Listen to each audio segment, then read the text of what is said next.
When you grow up or you see money as this thing that you have to chase, and I'm easing into a life where I just start to think about I can make money easily. I don't have to do the most to make money. Of course, putting in the right systems and all of that. And it's something I'm still learning. I don't have to struggle to make money. To make money. I cannot be unequally yoked, with someone that if I'm, I have this mindset and I'm trying to save and invest and I'm with someone that, like you said, is just spending money anyhow.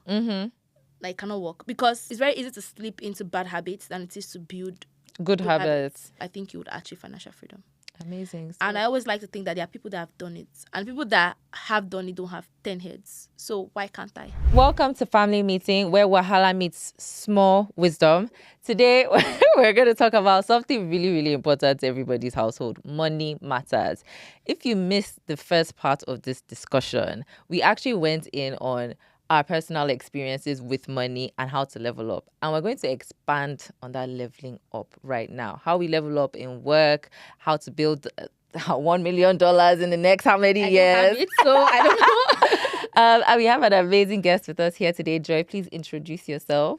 Hi, everyone. I'm Joy. I'm the founder of Wealth from Scratch on Instagram, a community where I share my journey to having $1 million in 5 years' time. And I share the money moves, career moves, investing moves I'm making with the community. Beyond that, I also work as a senior product manager in fintech here in London. I moved to the UK over 4 years ago now for my master's at the London School of Economics, thanks to a fully funded scholarship. Amazing. So we're going to do something different for the icebreaker. I'll just ask you a series of questions and you give me a yes or a no. Okay. Would you ever spend £300 on self-care without guilt? Yes. Yes. Do you still hear or do you ever hear your parents' voice in your head saying not to buy anything unnecessary? No. No. Have you ever said God will provide instead of actually budgeting? Have I ever? Yes. Yes. Yes. Would you date someone broke if they had good financial habits? No. The way she squeezed her face where she said broke. Do you believe you deserve wealth, not just survival? Yes. Amazing. So let's get into the main discussion. What beliefs about money did you have to unlearn to start building real financial stability? I think I'm still unlearning some of those, and it's that money is hard to come by. When you grow up or you see money as this thing that you have to chase, and I'm easing into a life where I just start to think about I can make money easily. I don't have to do the most to make money. Money comes to me. I'm not trying to be like manifestation, all of that. Not trying to be hocus pocus. But it's thinking about the fact that money can come easily to me. I'm deserving of money coming easily. Of course, putting in the right systems and all of that. But I don't have to always, and it's something I'm still learning. I don't have to struggle to make money. And actually, the people probably making the most money I'm not struggling. Exactly. And Exactly. what does a healthy no look like when like family or community expect you to contribute financially? Even if, what does that look like? No. Okay, let's set the scene because because we discussed this in the first episode. If you haven't seen it, go see it. But for people who feel an obligation to give to like family, like maybe distant aunties and uncles, how would they say no to them for the first time? I think you have to investigate why you feel that obligation.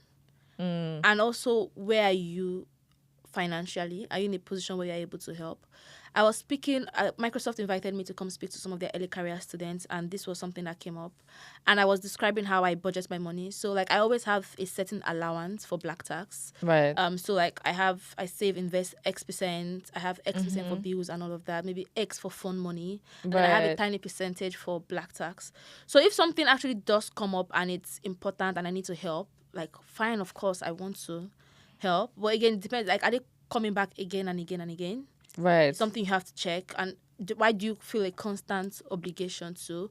And if you're in a financial, like, if your finances are sorted and you have, like, again, your budget allows you to help, then all well and good. I think where it becomes a problem is when you are inconveniencing yourself, inconveniencing your personal wealth building. Yes. That. So essentially making a budget where like you can have a certain allowance for that Every and month, then yes. I'm not going above that. Yes. But also, Except their circumstances come up that you have yes, to. of course, of course. And also making sure that you're not becoming a crutch for people to rely on Yeah. constantly. So what practical things can young people do to actually secure like a wealthy financial future? So like, is it savings? Is it like, what does that actually look like? I think if you're young, you have two things on your side. You have time and you have energy. I think those are things that you can't necessarily buy. And that's something that we have in abundance as young people. The first thing with time is, even if I go into time, energy, do things to increase your income. Stack your skills, so get different skills, do different things that you can, increase your income from. Learn how money works, learn how to make money. And with time, I talk a lot about compound interest. Some like the So compound when you say, interest. sorry, when you Okay. say learn how money works, for someone who doesn't actually know or thinks they know but they don't really understand, how do they find this information on how money works? Follow me on Instagram. Hey, But no, plug. just joking. There's so many Plug. books. You can read a good book. I always recommend is The Psychology of Money by Morgan Housel. I think that's a very Okay. good book. Okay. About money, but just learn things like how do you budget your money. There are lots of systems. Find which one works best for you depending on your personal circumstance and nuance at the time. Right. How do you budget? How do you save? Learn how to invest your money. There's simple investing is simpler than buying something from Sephora, but it's so simple. It's very easy. So learn how to do that. Start doing it. Again, back to my point about time. The longer you invest, the more time you leave your money to grow. Compound interest is such an interesting thing where the money you invest and the time, sometimes the money you invest and the time is even as equally important. Because if you are investing at age 60 and you just have 5 years to retire, you've not left enough money for your money to grow. But if you're investing just £100 every month from the age of 20, it looks so small now, but you'll be surprised at how much it will be, assuming a 10% average return, which is the historical return. Assuming that, you'll be surprised at how much it will be in 20, 30 years, 40 years. Right. So what I'm getting from that is upskill yourself. Like especially if you're in 20s, learn as much as you can. Yes. And then learn how money works and Yeah. then invest. Yes. Right. And how do you approach money when it comes to dating or marriage? Especially especially if you grew up with totally different financial values. Especially if you and the person you're dating. Yes. So let's say you have your head on when it comes to money and how to like build wealth. Let's say you're with someone that maybe has money but can't spend it any type of way. Like, how do you approach? What are your boundaries in that I will sense? only speak for myself because Of you need to course. give relationship people advice. So I will only speak for myself. I cannot be unequally yoked, with someone that's because where do we start from? Like if I'm, I have this mindset and I'm trying to save and invest, and I'm with someone that, like you said, is just spending money anyhow. Like cannot work because it's very easy to slip. It's very easy to slip into bad habits than it is to build Good habits. Yeah. is what I think. Again, I'm speaking just for myself. I know there are different situations out there, but I wouldn't personally date someone that doesn't have good financial habits. And I've been lucky with the people I've dated, people I'm dating. Right. So would you date someone who didn't have a lot of money, but they had good financial? I think we asked that question before. So it's coming back. Again, a lot of money is relative. Hey. So what do you mean by they don't have a lot of money? Maybe they don't. Let's say you earn significantly more than they do, for example. So they're okay, but maybe just not earning maybe as much as you. Maybe that's the right word. I haven't been in a situation to make that choice yet. My answer now is no, but I haven't been in a situation to make that choice yet. So who knows? Okay. Maybe other factors at play, but my answer right now will be no. Okay. And do you think because this is something I see a lot as well when people are trying to level up, that they have this mindset of they should just be grateful that they have a job, and as opposed to like wanting more from their job, from their career, wanting more in terms of financial freedom. How do you essentially combat that mindset that, I'm just grateful to be here, so I'm not going to rock the boat or do any of those things? That's a very good one. And I think even if you were to ask me, I think it was a question about how do I think about money. I think I am both grateful and, careful. And as much as you are grateful, like, you should be grateful, but it shouldn't end there. And I used to, again, I think first, I think it ties back to who you are as a person. Growing up, I'm a very ambitious person. And whenever I see people that weren't, it used to like really irk me. But I've gotten to a point where I just realized people are different. Yes. Right? Not everyone is going to want to like rule the world or do everything. Like, honestly, like, and it's fine. You just have to sit with yourself and realize what are you okay with. If where you are is, something, and you have to be honest with yourself. Like, and a good way to be is if you were to, for example, you were to stay in a job where you were earning, say, £30,000, and you say, okay, you're grateful, you don't want to rock the boat, and you're fine with that. And you had friends that were earning, say, £500,000 or so, would you still be okay with yourself? That's a question you can ask yourself. And if you are, then that's fine. But I know I wouldn't. Can tell you for free, I'm not. Exactly. So like, you should always. There's always, again, it ties back to that. I think that mindset also ties back to that feeling of fear that money is going to be hard to find. If I lose this, I'm not going to get another one. And I think we have to do away with that mindset. You always have to think about the fact that I have an abundance mindset. I think that's the word. And always just think about the fact that you would always get something else. Yeah. It's hard, honestly, but I think that was really key what you said about abundance mindset, because we're taking a shift from the scarcity mindset, exactly, where we need to take everything that we can get because we don't know when next we're going to see it. Exactly. Whereas if you come from abundance, there's going to be many more opportunities. There's more. Yes, I'm okay now, but there's more for me out there that I can chase. Exactly. And if I were to speak on that a bit more, I also think my confidence comes from the work I know I have put in, and the work I know I can do. Right. I have, and I think it also ties back to even like when I was in school, like education and excellence. I've always pursued excellence, and I've always pushed myself to get the best I can get. So I trust in myself that I can always get what I want in a certain way. So whenever I talk about like the fact that I've been in the UK for 4 years now, and I have switched jobs, I think 3-4 times. I always get that question of, oh, how are you able to, do that, like rocking the boat so many times? It's just that I just have that confidence that even if I were to leave a job, I have that confidence that it will be okay. Yes. And I'll get another one. Yes. And that ties back again to the work I have done. Okay, amazing. So I think there's something to say about also sometimes taking risks to prove to yourself that you can do something, right? Yeah. And it doesn't have to be this huge risk all at once, but the more you do it, the more you grow that muscle of, oh, I can be in this situation and I can get through it and everything will actually be fine. Last, honestly, because the world is not going to come down. Yes. Exactly. Yes. So I guess beyond finances, let's say you have that financial freedom that is good for you, right? What would a soft life look like for you? I honestly don't know. Because it's a very good question. I always say, I want to have like $1 million in 5 years, and it's not necessarily about the money. Like, it's just I just thought that would be an amount I would be okay with. So like chill. I've just felt like since I was very young, I've just been running after something. I've just been, the next goal, the next thing, the next. And for me, financial freedom would be for me to just be chill, to not have to. I mean, I don't see a world where I don't do anything. I was gonna say, do you really see? I don't see a world, but when I'm doing things not because I need to do it, but because I want to do it. I think that would be it for me. So who knows? Again, like I said, I read a lot of novels, so I might just decide that that's all I want to do in my life. Read novels, support writers. That's not going to happen. I can tell you that for free. Well, I mean, that could be an option. So it's having those options. Okay.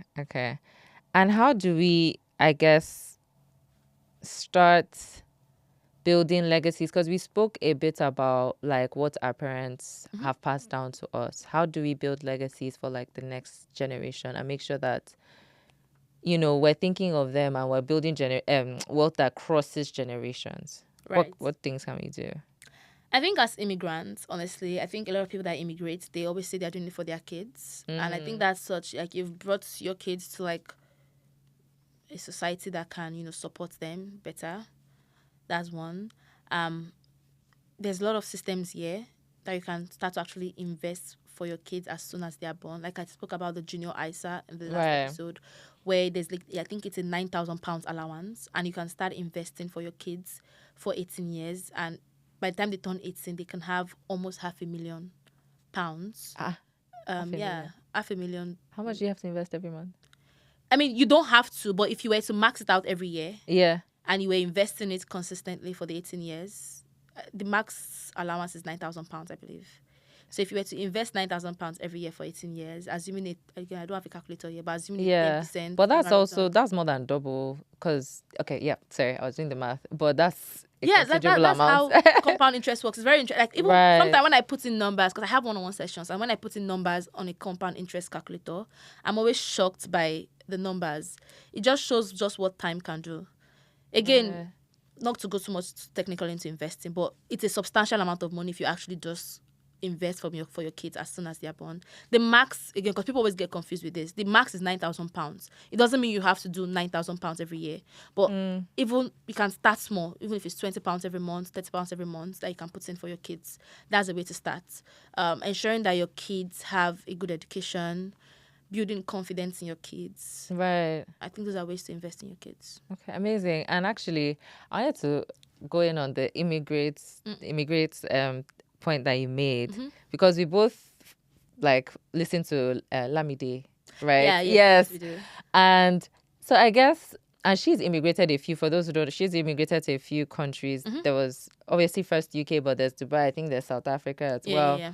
What do you think of that sort of mindset of going where the money is, no matter how many times it is? Do you think there's value in that, or is absolutely, yes. absolutely? And again, it comes from that having that abundance mindset of I would make it wherever I go. And as immigrants, I think we undersell ourselves a bit. Like to have moved from Nigeria to this place and to be making it work.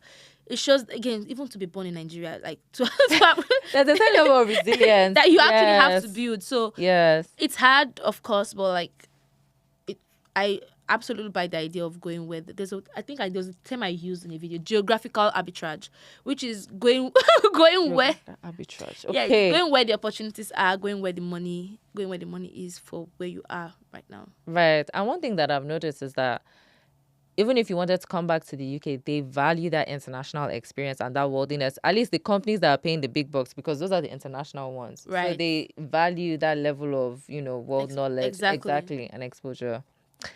Okay, so as we round up, what does financial freedom...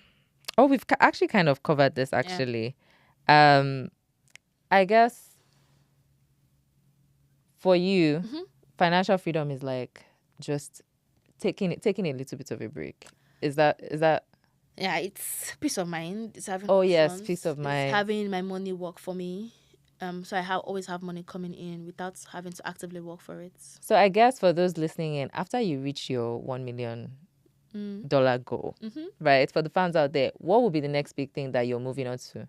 Let me first reach that one first. let me make it first. Like I said, I have laser focus when I'm doing things. So I'm unable to do two things at the same time. So right now my head is just on that. So I'm unable to think beyond that, if I'm being honest. Actually, you know what? I'm learning from you as well is that if you're able to narrow in on one goal and just fix on it, you can get really, really far in a short amount of time. And then there are pros and cons to it. It does mean what are the pros? The pros are like when I do want to laser in, I can get what I want. But the cons are like life is not linear. You have like right now, I feel like I'm in a limbo because I'm supposed to actually be doing a couple of things at the same time. Right. But I'm just unable to function. So there are pros and cons to it. Okay, amazing. Well, do you have any last words of people trying to get their financial freedom, trying to? It's a long process. It doesn't happen immediately, but there is a formula to it. You earn more. Again, it's not you earn more. You increase how you earn. There's different ways you can start a business. There are different ways you can upskill. Right. You earn more, you spend less, and you invest the rest aggressively. It's that formula. So if you're able to put things in place to make that work, I think you would achieve financial freedom. Amazing. And I always like to think that there are people that have done it, and people that have done it don't have 10 heads. So why can't I?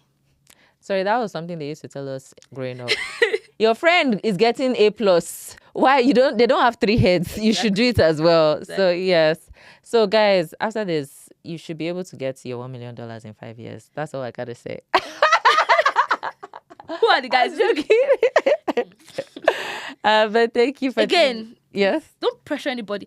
The 1 million that is a personal goal, because I feel that that's an amount I'll be okay with. And I've also been a kind of person that I set very audacious goals for myself, because if I don't make it, nobody's going to beat me. So why don't I just set really big goals for myself? When I was in uni, A is always like 70, right? I would aim to have 90, because I'm like, I would always aim for the moon. If I don't get the moon, I'll get the Then stars. you get a little bit. Exactly. Yes, But yes, I'm not yes, on the yes, floor. yes, So that's yes. how I've always set goals. So don't pressure yourself. Like, set an amount that you think you're comfortable there's something with. called Exactly. the FIRE number, which is how much you can do a research about something called the FIRE number, FIRE, which is how much you do a calculation of if you were to stop working at X age, and based on how much you have invested, would you be able to live off what you have invested, maintain the kind of lifestyle you want? Right.